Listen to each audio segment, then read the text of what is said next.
Olá, eu sou Isamalda Franco. Hoje vamos falar a respeito da administração e, mais especificamente, de como a administração evolui e evoluiu ao longo do tempo. Meu nome é Isamalda Franco, sou mestre em administração pela USP e preparei aqui um pequeno roteiro para nós seguirmos. Eu gosto de abrir as minhas aulas com perguntas, né? Então, para essa aula, o que a inspira é a seguinte pergunta: de onde vem o que hoje sabemos em administração? São muitos livros escritos, são muitos teóricos, são muitos artigos científicos escritos, né? Além da produção toda que é feita dentro das academias, a gente ainda tem uma série de técnicas, de metodologias, de métodos surgindo dentro das próprias empresas e das empresas, abastecendo ao mercado através de benchmarking, através dessa transição das pessoas ao longo da sua carreira de uma organização para outra, levando os conhecimentos que vão desenvolvendo, levando as suas experiências e podendo assim fazer essa alimentação de uma empresa para outra. Não só isso, a gente tem uma série de congressos, sobretudo os acadêmicos, a gente tem também uma série de eventos, né, em que as pessoas discutem gestão. E aí cada evento se dedica também a uma área dentro da administração. E ali são trazidas todas as novidades, o que tem dado certo, o que não deu certo, os estudos de caso, né, para melhorar não só o nosso conhecimento em administração, mas a nossa prática, tá? Então, essa é a pergunta que inspira o modo como a gente vai organizar essa pequena apresentação hoje, tá? E aí, por resposta, né, da onde vem o que sabemos hoje? Bom, é preciso analisar os clássicos. E esses clássicos que a gente vai fazer referência em administração, eles não são tão antigos assim, né? Se a gente compara com outras ciências, com a medicina, por exemplo, ou com o próprio direito, o direito remonta à Roma Antiga. A gente está falando de uma organização de conhecimentos de quase 2000 anos, tá? Quando a gente fala na administração, a gente remonta a 100 anos, né? A nossa base de principais obras que foram escritas e que vão fomentar tudo que se desenvolveu depois, ela vem há cerca de 100 anos. Ué, mas como assim? O que havia antes, então? Né? Então, olha só, se a administração enquanto ciência nasce há pouco mais de 100 anos, ela é uma ciência bastante recente, é verdade, mas ela bebeu de outras fontes, né? E aí a gente tem a sociologia, a gente tem a antropologia, a gente tem o próprio direito e a gente tem a própria logística, né? Que se a gente pensa na logística, do ponto de vista do suporte ou do entendimento que era necessário para exércitos terem a respeito de tropa, local e insumos corretos no mesmo tempo e no mesmo espaço, a gente vai perceber que a logística faz exatamente isso, né? A logística que é uma das áreas da administração, lógico, compartilhada com outras áreas do conhecimento também, tá? Mas enfim, quando a gente pensa na logística, a logística se organizou antes da administração, né? Se a gente pensa do ponto de vista dos escritos, tá? Enfim, se a administração enquanto ciência nasce há cerca de 100 anos, né? E antes disso, o que a gente tinha então, se não tínhamos administração? Bem, a gente pode não ter tido a administração enquanto ciência, mas todos os elementos prévios a ela já estavam ali, tá? Quando a gente remonta a própria história da humanidade, né, no planeta, a gente vai entender que atividades econômicas são tão antigas quanto nós termos nos organizado em cidades, tá? Então, a gente tem um primeiro momento, né, em que as sociedades vão ser basicamente agrícolas, em que a economia vai se basear na troca. Mas no momento em que começam a surgir as cidades, que nada mais eram do que um encontro de rotas comerciais, onde se estabeleciam então pessoas que até então estavam produzindo através da lavra da terra. E agora elas passam a trocar seus excedentes e não passam mais a produzir, mas passam simplesmente a comercializar, né? Nesse momento a gente tem o surgimento das cidades. E dentro das cidades a gente tem aglomeração de pessoas. E com a aglomeração de pessoas é preciso organizar esses espaços. Então, junto com a organização dos espaços, nasce a administração pública, que é ter um responsável por gerir aquela cidade, né? A gente pode pensar que eram os reis, eram os... Não, não eram, tá? A gente tem esses senhores feudais na Europa que eram, de fato, esses executivos da organização dos seus espaços, né? E cobravam tributos, né? Então, algo muito próximo ao que a gente tem hoje em termos de administração pública, do ponto de vista de entender que era preciso ter quem comandasse e era preciso destinar espaços, né? Onde vai ser o cemitério? Onde vamos enterrar os mortos? Onde vamos produzir comida? Onde vamos captar água? E como é que vai ser essa distribuição da água? E como é que vai ser essa tributação? E serviços de saúde vão existir ou não vão? E o acesso aos espaços, às praças, às escolas? E aí, quer dizer, se existem muitas pessoas num local só e a gente precisa organizar esses espaços para conseguir conviver e estabelecer como a gente se distribui nessa cidade, pronto, surgiu a administração pública, tá? Quando a gente vai olhar nossos registros históricos, né, a gente percebe lá a cidade de Ur, não foi a primeira cidade do planeta, tá bem? Mas foi a primeira que atingiu 1 milhão de habitantes. E isso quando? 3.600 anos antes de Cristo. Então, o que isso significa, né? Olha, você tem uma cidade de mais de 1 milhão de habitantes, depende de haver uma infraestrutura. E se havia uma infraestrutura e se havia comando, havia gestão. E é isso que a gente precisa entender, né? A administração enquanto ciência, ela pode ser recente, mas a ação de administrar, ela é muito mais antiga. Então, quais necessidades eram essas, né? Toda vez que nos aglomeramos em cidades, na exploração de algumas atividades comerciais, quais necessidades eram essas? Gerir recurso, gerir tempo e gerir também a força de trabalho, tá? E aí a gente pode pensar nas organizações, né? Por definição, uma organização é quando há 2 ou mais pessoas com um propósito específico e uma hierarquia, uma cadeia de comando ali, né? Alguém coordena o trabalho de outra pessoa ou coordena o esforço de outra pessoa. Pronto, temos uma organização então, ok? E aí, como é que a gente pode evoluir então? A gente pode falar o seguinte, né? A organização, que é essa reunião de pessoas com um objetivo específico, ela ganha um nome especial quando esse objetivo específico é o lucro. Então, surgem as empresas, né? As empresas, elas são organizações bastante especiais, em que existe uma relação de trabalho estabelecida ali e que existe uma finalidade lucrativa. E aí você pode pensar o seguinte, tá bom, então se a administração, e aí tem um erro, né? Que a maioria das pessoas bota um sobrenome no curso. A administração é administração, ponto final, não tem sobrenome de empresas, tá? Porque quando eu falo de administração, eu estou incluindo a administração pública, ou seja, técnicas para gestão de organizações que se desenvolveram para cuidar do público.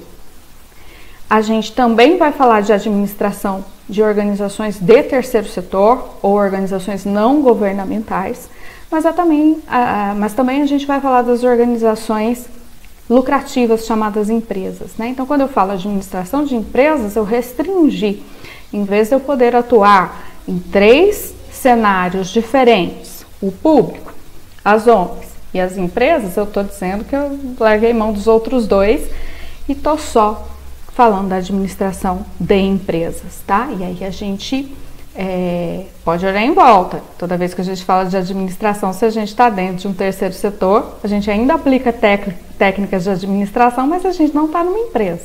Então, a gente precisa ter o cuidado aí de entender que a nossa ciência não tem sobrenome, tá? É administração, ponto, tá? A menos que uma escola específica resolva batizar seu curso de administração de empresas, aí ela está especificando do que ela do que ela quer falar, né? De onde ela quer focar, tá bom? Mas enfim, surgem as empresas e aí o meu raciocínio, conduzindo aqui a nossa conversa, era dizer se a administração tem tudo a ver com empresa. Então, se a administração surgiu há quase 100 anos, ou um pouco mais de 100 anos, as empresas surgiram há pouco mais de 100 anos também? E a gente sabe que não, né? Só o nosso Banco do Brasil tem mais de 200 anos. E ele, embora não seja uma empresa, ele é um braço de governo, né? Mas tem mais de 200 anos. Os nossos Correios, as organizações públicas em si, são muito mais antigas do que 100 anos, né? Quando a gente pensa em termos da gestão pública e dessas mais tradicionais, tá? Enfim, quando a gente olha, então, para as organizações do tipo empresa, a gente vai ver que elas começam a se fortalecer, né? Num período chamado de Revolução Industrial. E assim, a gente vem para isso, né? As empresas, então, são anteriores à administração como ciência? Sim, elas são anteriores, tá?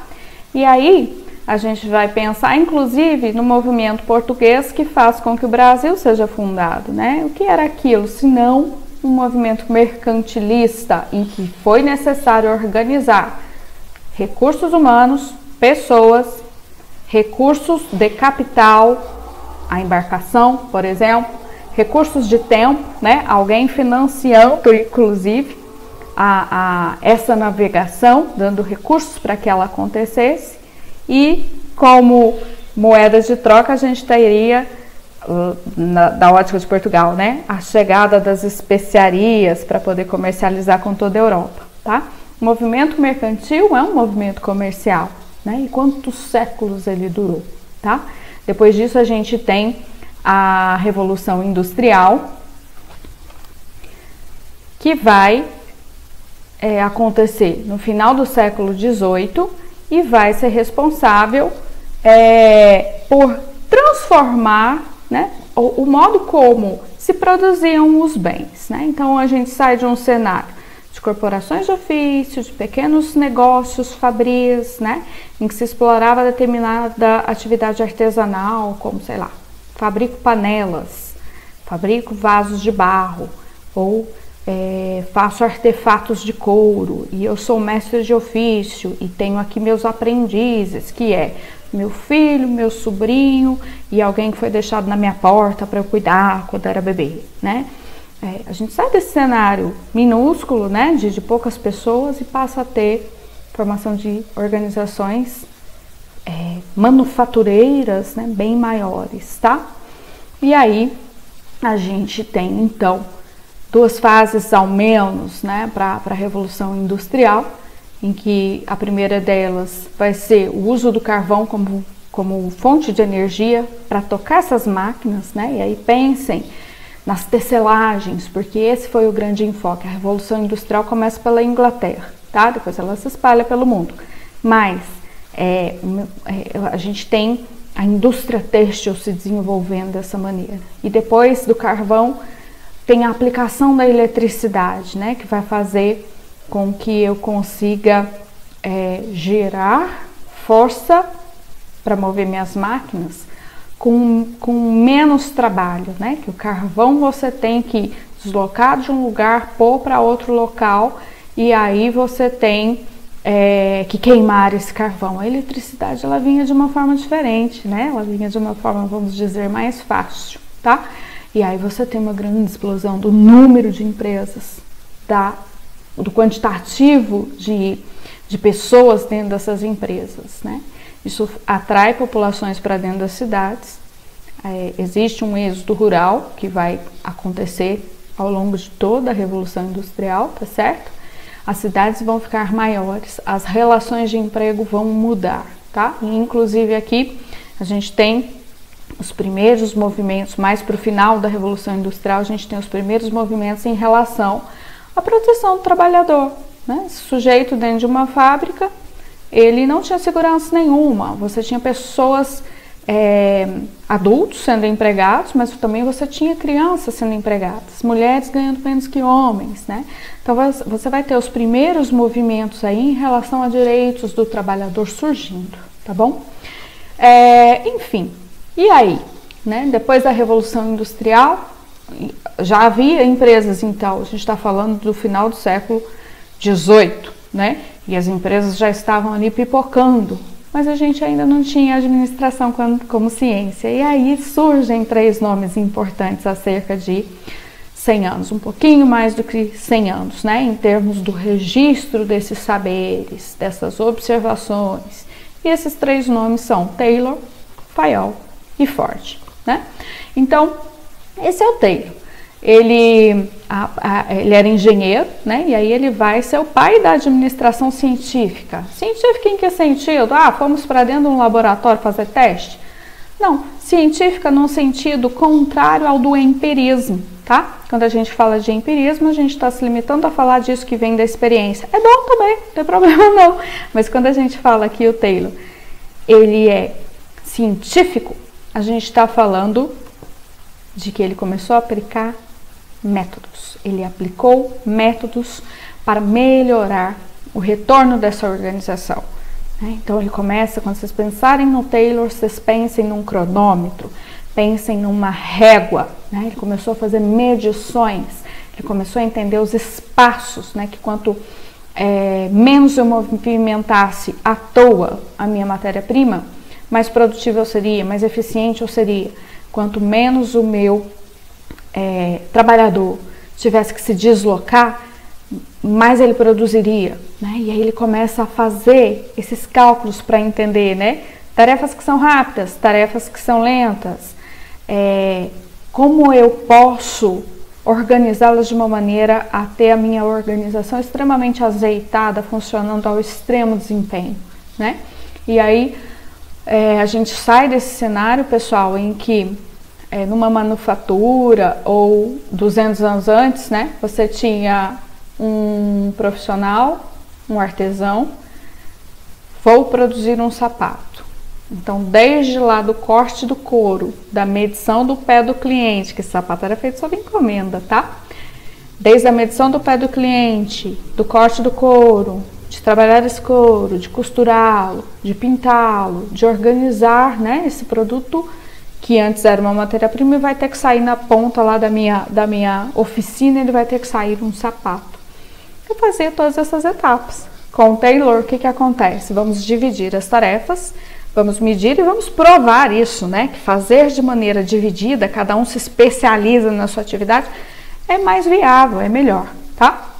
Taylor vai provocar isso, Taylor vai organizar esses saberes e escrever a respeito da administração científica, tá?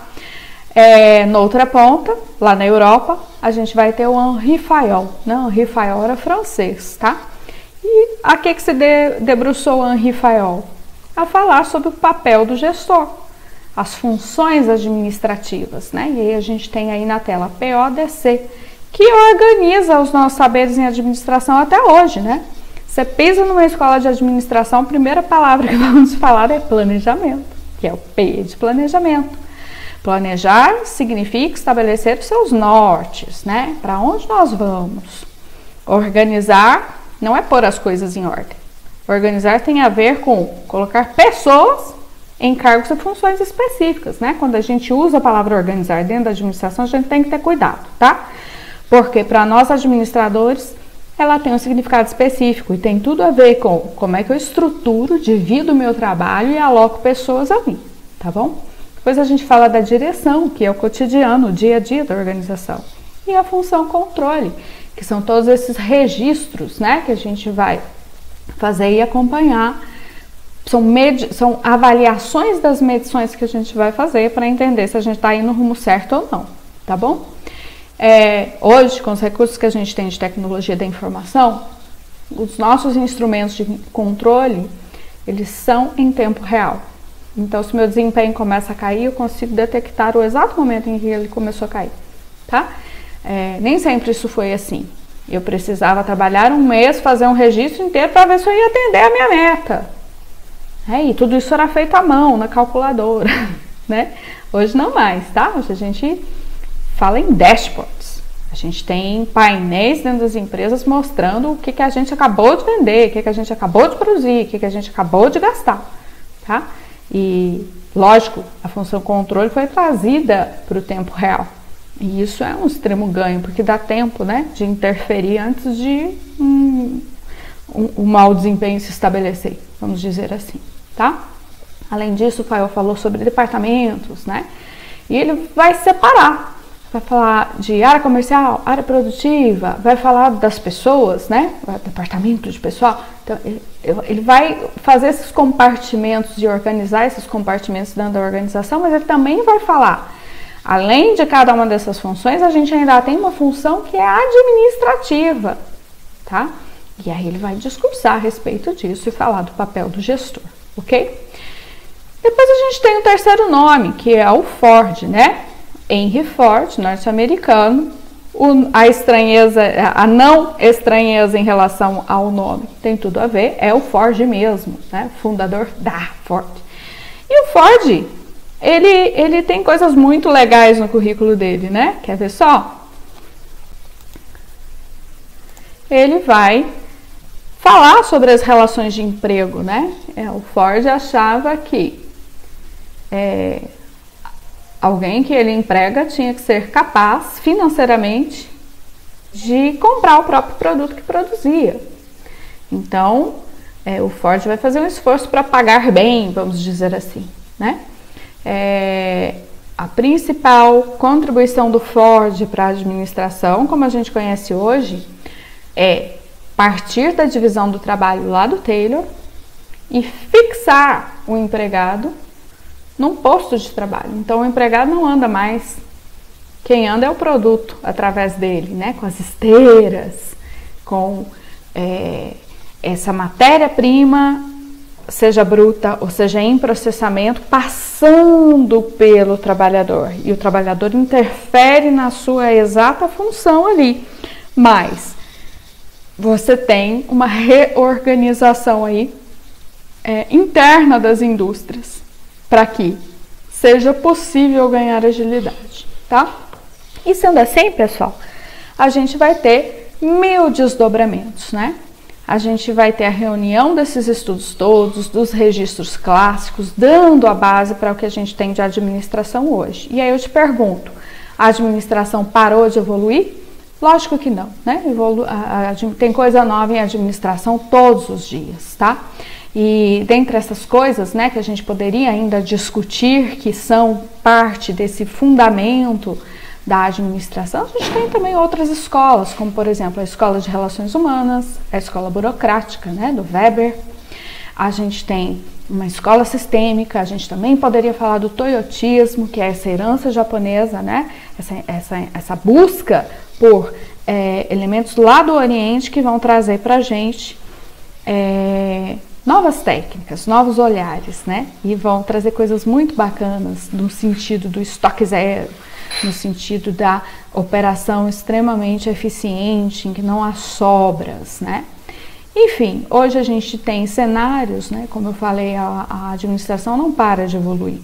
Hoje, quais são os elementos em discussão? As relações de trabalho mudaram de novo, né? A gente está falando de momentos em que você fala de nova economia, você não é mais necessariamente empregado dentro de uma empresa, mas você é uma força de trabalho.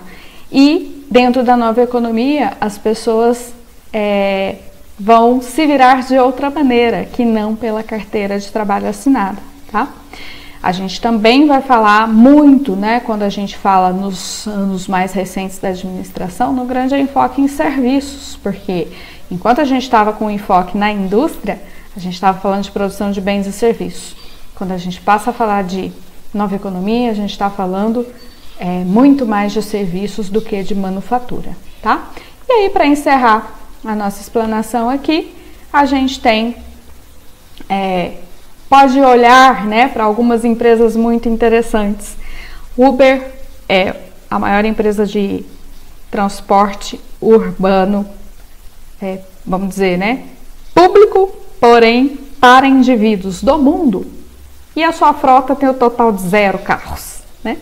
Facebook é a principal fonte de informação e o Facebook em si não gera uma única linha de informação. Airbnb, a maior rede hoteleira de hospedagem do mundo, e não tem nem sequer um quarto, né? Não tem nem sequer uma acomodação própria. Aí vem Instagram, iFood, todas as fintechs, as edtechs, né? E aí a gente percebe como a coisa mudou. A gente tem grandes plataformas concentrando oferta e demanda de produtos e serviços, né? Pode incluir aí também os grandes marketplaces, né? Baseados na internet e tal. E aí a gente tem essas grandes plataformas e a gente tem uma série de indivíduos fazendo renda através dessas plataformas, né? E aí a gente pergunta, e o futuro do administrador, ele muda junto com isso ou não muda? Isso seria um assunto para uma nova aula. Obrigada pela presença, espero que vocês tenham gostado e até breve.